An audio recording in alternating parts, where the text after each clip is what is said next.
Hello everyone, I'm David from eCow Valley's Managed Security Services team. Today, I'm actually not here to talk about what Guard Duty can do, because if you are using AWS, you probably already know its features pretty well.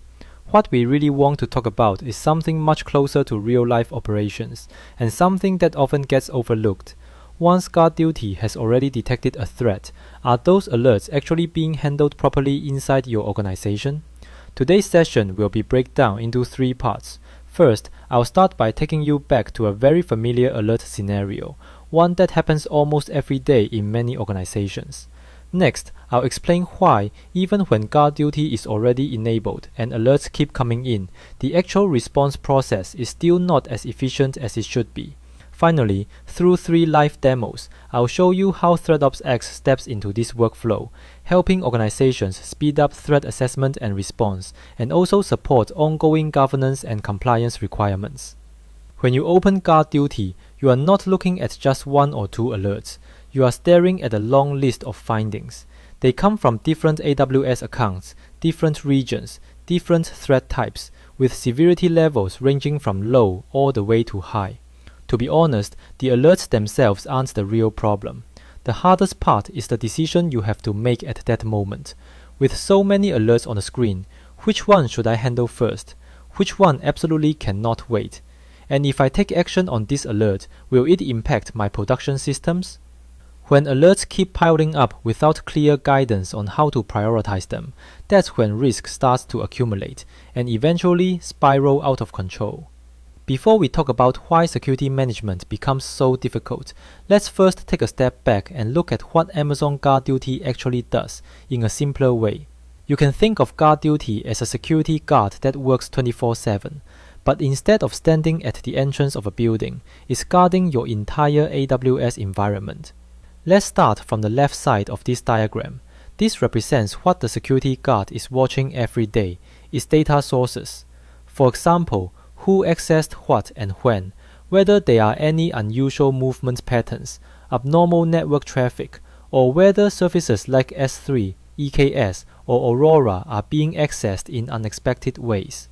And if you look at the bottom of the diagram, you'll notice that this guard isn't just sitting in an office watching recordings. It's actually right there next to your running systems: EC2, EKS, ECS, Fargate, Lambda, S3, RDS, performing real-time runtime monitoring as things are happening. Next, all of these signals are sent into the middle layer of the diagram, which is security analytics. You can think of this layer as the guard's brain. It learns what normal looks like, how the environment usually behaves, when activity normally happens, and what usage patterns make sense. At the same time, it compares what it sees with AWS Threat Intelligence to check whether the behavior resembles known attack techniques or threat actors. So, when it detects something like, "This behavior looks unusual compared to before," or "This looks very similar to a known intrusion pattern," it immediately generates a security finding. And this alert doesn't just say something happened. It tells you clearly which account, which resource, what kind of activity is happening, and how severe it is. Finally, these findings can be sent downstream to services like Security Hub or Event Bridge, or connected to automation and third-party tools. Just like notifying a central control room or even triggering response actions automatically. So, from a functional perspective, Guard Duty is actually a very well-designed and powerful detection service, like a tireless cloud security guard that rarely misses a thing. Guard Duty is this powerful and comprehensive, so that naturally leads to the real question: why are alerts still so hard to manage in real-world environments? The reasons aren't complicated. They usually come down to 3 key factors. The first is alert fragmentation. In multi-account, multi-region environments, Guard Duty runs independently in each account and each region. As a result, alerts are naturally scattered across different places.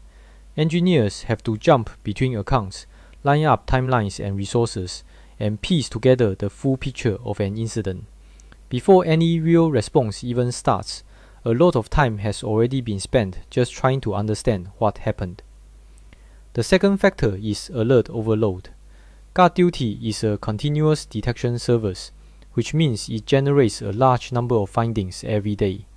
When alert volumes are high, the truly high-risk, time-sensitive alerts can easily get buried under a flood of low and medium severity findings. Over time, this leads to what many teams know too well: alert fatigue. The third factor is high decision costs with limited human resources. Even when engineers see the alerts, it's not always obvious whether an alert needs immediate action or how far the response should go. As a result, a lot of time is spent on verification and discussion, while the incidents that should be prioritized keep getting pushed further down the list. At this point, this is no longer just a technical problem. It's a very real management and governance issue. When executives or auditors ask, "How are these security alerts being handled?" if the only answer is, "Our engineers have looked at them," or "We are tracking them," but there's no clear process, no records, and no status to show, then no matter how many alerts you have, they are very hard to treat as real security governance outcomes. Especially under requirements like ISO 27001, being traceable and verifiable is often more important than which services you've enabled or which tools you are using. The goal of ThreatOps X isn't to show you more alerts, it's to turn every alert into a security incident that can actually be understood and managed. As soon as an alert appears, the platform helps organize the surrounding risk context, so you can quickly see what the issue is and what it might impact, instead of just reacting to another pop-up warning. ThreatOps X also brings up the right handling steps and key checkpoints based on the type of incident, helping teams understand what to look at next and how to respond, so every alert doesn't start with the question, "Do we need to deal with this?" In multi-account, multi-region cloud environments, alerts and incidents that are scattered across different places are brought together into a single view. Engineers no longer need to switch accounts or manually compare data to understand the overall security status of the environment. In the end, every step, from detection to response and closure, is fully recorded and mapped to compliance requirements such as ISO 27001. So when speaking with management or auditors, you are not just saying, "We looked at it" or "We handled it," but clearly explaining what happened, how it was handled, and why those decisions were made. So what ThreatOps X delivers isn't just threat detection. It helps organizations turn alerts into security governance outcomes that can be managed, explained, and verified. For the first demo, let's start with centralized alert visibility. In real environments, alerts are usually scattered across different accounts and regions, which makes it hard for security teams to quickly identify which incident actually needs immediate attention. In the ThreatOps X dashboard, GuardDuty alerts from different accounts and regions are brought together into a single view.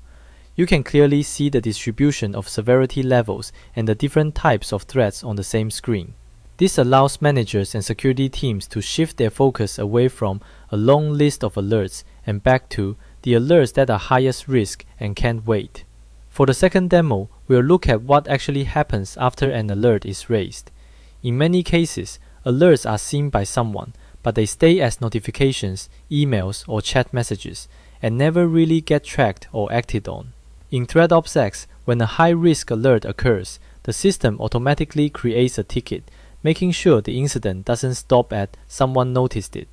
At the same time, the platform provides contextual handling recommendations, helping engineers quickly assess what the most reasonable and safest next action should be in that specific situation. This moves an alert from being just a reminder into a structured response process, one that is tracked, assigned, and clearly owned. For the third demo, we'll focus on an area that many organizations care deeply about: compliance and governance. In ThreatOps X, the entire life cycle of an alert, from detection to investigation to actual remediation, can be directly mapped to mainstream security control frameworks such as ISO 27001. This means that when facing management or auditors, organizations no longer have to say, "We have policies and processes in place." Instead, they can clearly demonstrate how a risk was detected, how it was handled at the time, and what its current status is. As a result, security governance no longer lives only in documents. it becomes something that is visible, verifiable, and backed by real operational evidence. To wrap things up, what truly differentiates organizations in cloud security isn't how many services or tools they've deployed. It's what they are able to do when an alert actually appears. ThreatOps X helps organizations transform scattered, hard-to-manage alerts into a security workflow that is visible, manageable, traceable, and verifiable. Because real cloud security is not just about seeing the problem, it's about having the ability to fully understand it and handle it properly, end to end.